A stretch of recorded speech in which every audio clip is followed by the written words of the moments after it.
I'm back again this week to answer your brain question, which was overwhelmingly this week about self-sabotage.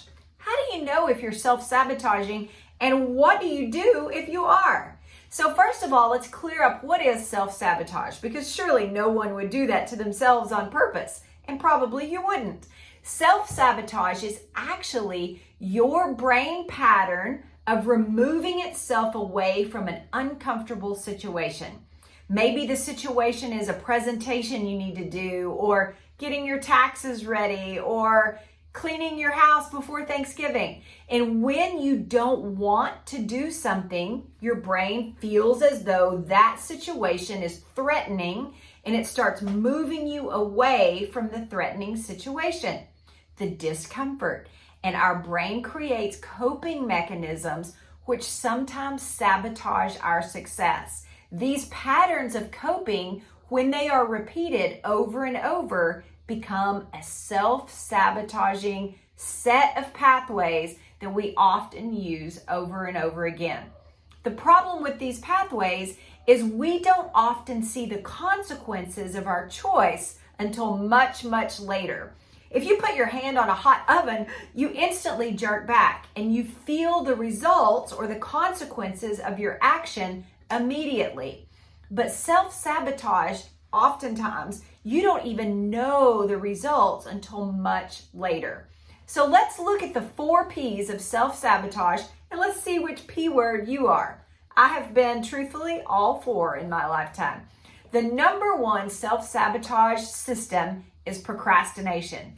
And I know that doesn't seem like it's very hurtful, but are you someone who puts things off until the very last minute and then you get yourself in a massive stressful deadline?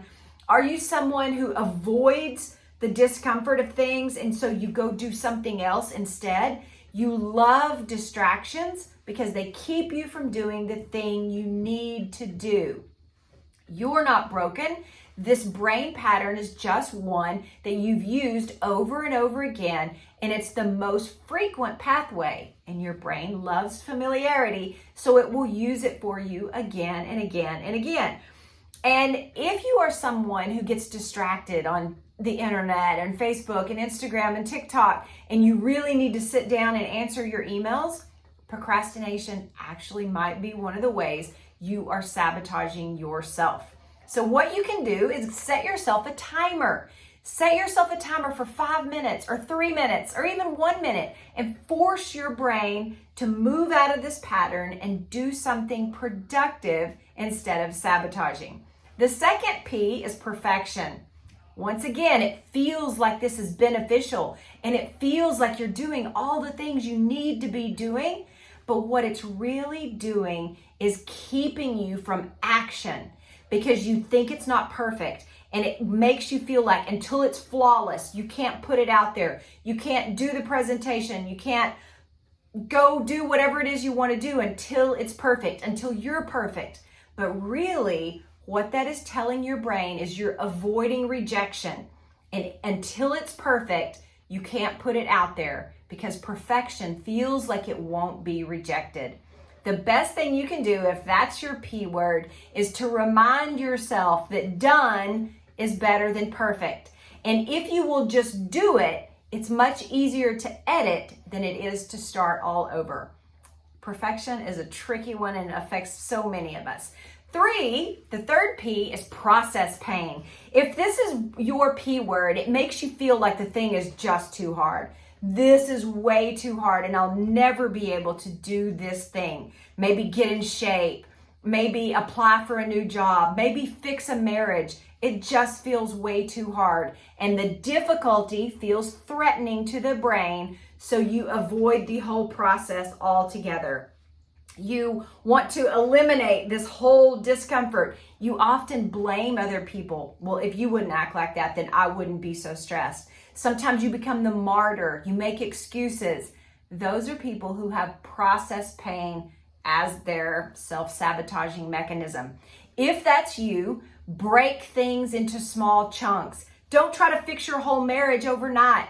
Don't try to change it in one counseling session.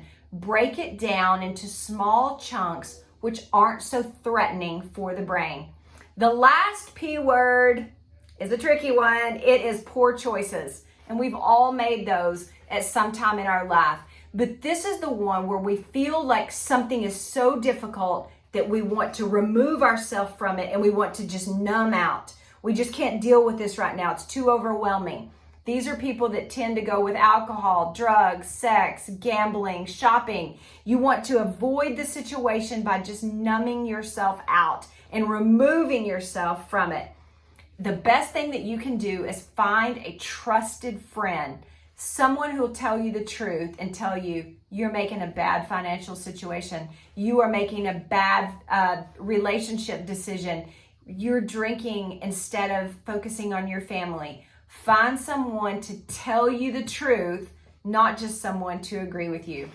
Self-sabotage affects all of us, and it's not that you are broken. Your brain is doing what it was designed to do, which is follow patterns and follow pathways. And the only way to change those patterns is to force your brain to go another way. So if you're a self-sabotager, and we all are, find your P word and try to move forward and change your patterns. I'll see you next week with another brain question.